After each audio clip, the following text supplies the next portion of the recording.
လင်းမရှိမနေနိုင်ဆိုတော့ဘာလို့တွဲချင်အများကြီးတနေ့တယောက်တွဲလို့ရတယ်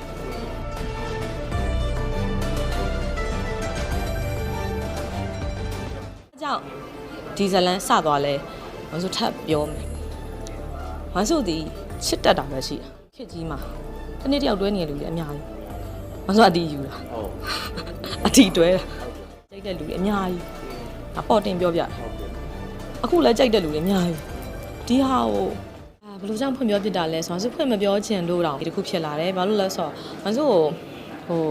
တိုက်ခိုက်လာတဲ့အနေထားလေးတွေ့ရတယ်ပေါ့နော်တိုက်ခိုက်လာတဲ့အနေထားဆိုတာကတိုက်ခိုက်တာနဲ့ဝေဖန်တာနဲ့မသိလို့ပြောတာနဲ့မတူဘူးပေါ့နော်မသိလို့ပြောတာကရတယ်မဆိုကြောင်းမသိလို့ပြောတာအဲ့ဒီမဆိုဘာမှမဖြစ်ဘူးဒါပေမဲ့တိတိရဲ့နဲ့မဆိုအိမ်မာကိုဟို3-4လလောက်လာနေတယ်မဆိုကိုယ်တိုင်ပဲညီမအရင်တယောက်လို့ဟိုအိမ်မာခေါ်ပြီးတော့ကျွေးမွေးထားတယ်စောက်ရှောက်ထားတယ်အဲ့လိုဟိုကောင်မလေးမဆုနဲ့လည်း friend ပါဒါပေမဲ့ဟိုမဆုကအဲ့လိုမျိုးမဖြစ်ချင်လို့ပါတယ်ပေါ့နော်လှမ်းပြီးပြောတယ်မလုပ်ပါနဲ့မဆုကိုဘာလို့လဲဆိုတော့အဲ့လိုလည်းအမောင်းမပွားခြင်းဘူးနောက်ပြီးဟို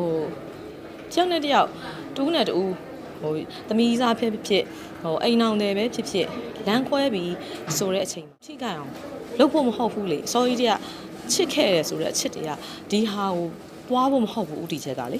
ဟိုမထိကြအောင်ဟိုဖေဖေမမအစောတော့သွားချင်တာရေရှည်သူလိုအဲ့ရင်လည်းကိုရှိမယ်ကိုလိုအဲ့ရင်လည်းသူရှိပဲပေါ့နော်အဲ့လိုမျိုးပုံစံနဲ့ဆိုတော့သွားချင်တာ